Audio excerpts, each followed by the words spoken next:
Hey, Shalom wa qam Yasharahla. Today we're going to read the history of the destruction of Bel and the dragon cut off from the end of Daniel.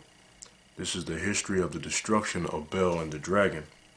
And King Astyages was gathered to his fathers, and Cyrus of Persia received his kingdom.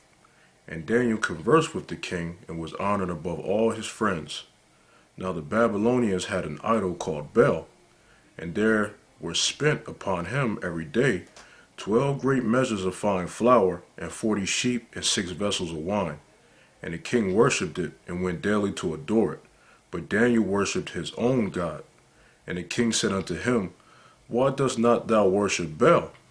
Who answered and said, Because I may not worship idols made with hands, but the living God, who have created the heaven and the earth, and have sovereignty over all flesh.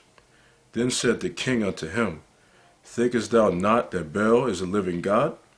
Seest thou not how much he eateth and drinketh every day? Then Daniel smiled and said, O king, be not deceived, for this is but clay within and brass without, and did never eat or drink anything. So the king was wroth, and called for his priests, and said unto them, If ye tell me not who this is, and devoureth these expenses, ye shall die. But if ye can certify me that Bel devoureth them, then Daniel shall die, for he hath spoken blasphemy against Bel. And Daniel said unto the king, Let it be according to thy word. Now the priests of Bel were 70, beside their wives and children. And the king went with Daniel into the temple of Bel. So Bel's priests said, Lo, we go out. But thou, O king, set on the meat, and make ready the wine, and shut the door fast, and seal it with thine own signet. And tomorrow, when thou comest in, if thou findest not that Bel have eaten up all, we will suffer death, or else Daniel, that speaketh falsely against us. And they little regarded it, for under the table they had made a privy entrance, whereby they entered in continually, and consumed those things. So when they were gone forth, the king set meats before Bel. Now Daniel had commanded his servants to bring ashes, and those they strewed throughout all the temple, and the presence of the king alone. Then went they out and shut the door, and sealed it with the king's signet, and so departed.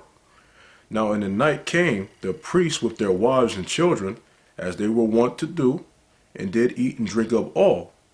In the morning betime the king arose, and Daniel with him. And the king said, Daniel, are the seals whole? And he said, Yea, O king, they be whole. And as soon as he opened the door, the king looked upon the table, and cried with a loud voice, Great art thou, O Bel, and with thee is no deceit at all.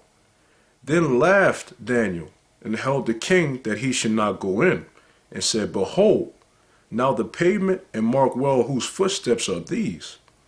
And the king said, I see the footsteps of men, women, and children. And then the king was angry, and took the priests with their wives and children, who shewed him the privy doors where they came in, and consumed such things as were upon the table. Therefore the king slew them, and delivered Bel into Daniel's power, who destroyed him and his temple. And in that same place there was a great dragon, which they of Babylon worshipped. And the king said unto Daniel, Wilt thou also say that this is of brass? Though he liveth, he eateth and drinketh? Thou canst not say that he is no living God, therefore worship him. Then said Daniel unto the king, I will worship the Lord my God, for he is the living God. But give me leave, O king, and I shall slay this dragon without sword or staff. The king said, I give thee leave.